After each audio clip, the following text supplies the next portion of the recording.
Assalamualaikum warahmatullahi wabarakatuh.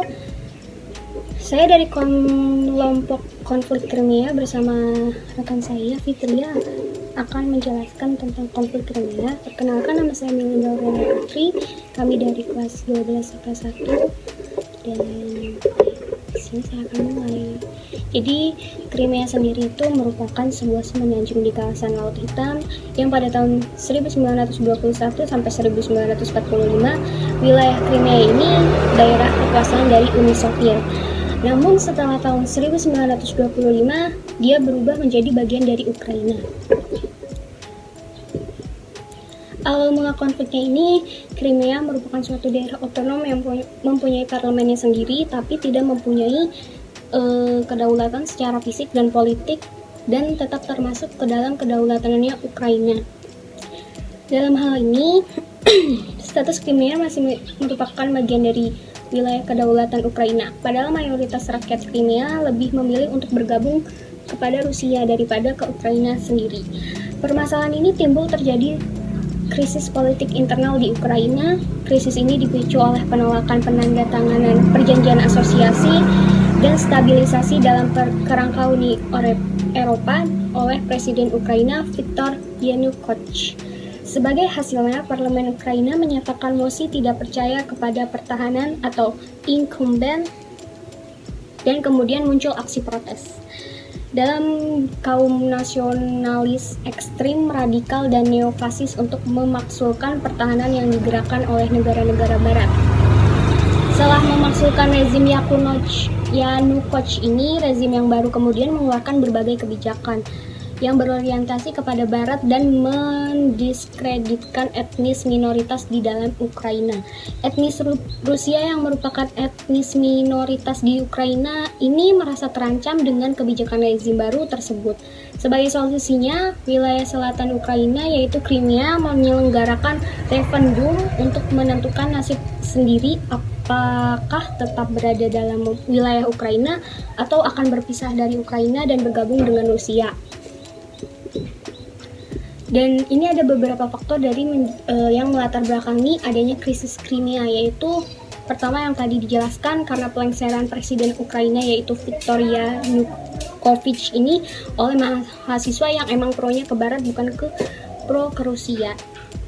Jadi karena Presiden Viktor ini lebih pro ke Rusia dan rakyat Ukraina nggak menyukai hal itu, jadi mereka menggulingkan Presiden Viktor ini untuk dijadikan rakyat biasa dan menggantikannya dengan presiden yang baru yang lebih bisa pro ke barat. Lalu ada aneksasi dari Rusia terhadap wilayah Crimea, lalu konflik etnik Rusia dan Ukraina tentang arah politik Ukraina, dan juga yang terakhir ini keinginan Rusia untuk mempertahankan pengaruh kekuasaan di Crimea. Berikut adalah kronologinya, yaitu pelengseran Yanukovych menimbulkan protes besar-besaran oleh mahasiswa di Kiev pada tahun Februari 2014. Parlemen Ukraina melengsarkan Yanukovych dari jabatannya. Pelengseran Yanukovych menyebabkan konflik dalam pemerintahan Ukraina yang terbagi menjadi dua, yaitu pro-Uni Eropa dan pro-Rusia. Pihak pro-Uni Eropa berasal dari masyarakat dan politisi Ukraina daratan, sedangkan pihak pro-Rusia berasal dari masyarakat dan politisi Crimea. Pada tahun 2014, Perdana Menteri Crimea meminta bantuan Rusia untuk menyelesaikan konflik dalam negeri Ukraina.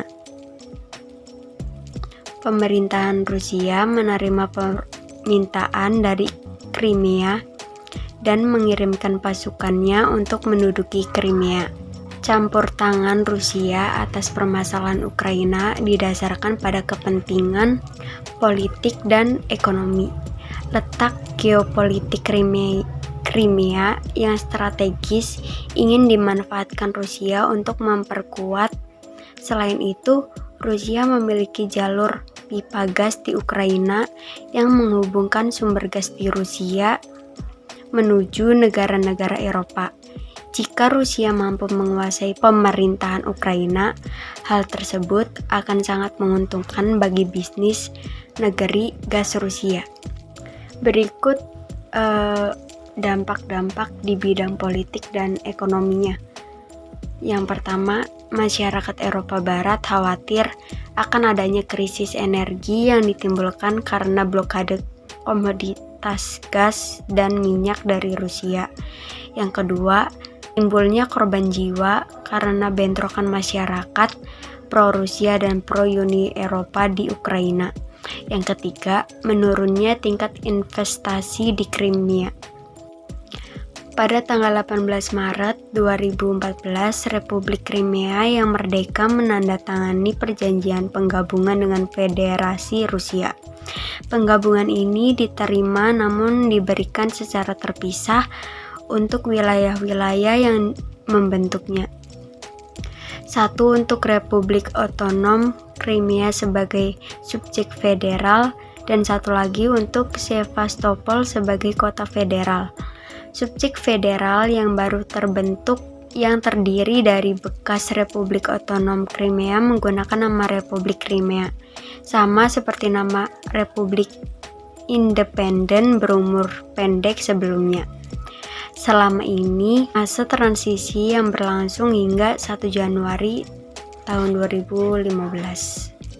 Jadi, kesimpulannya, krisis Crimea berakhir pada 16 Maret 2014 ketika Parlemen Crimea mengadakan referendum yang memutuskan bahwa Crimea memilih melepas diri dari Ukraina dan bergabung dengan Rusia. Krisis Crimea menimbulkan dampak besar dalam bidang politik dan ekonomi.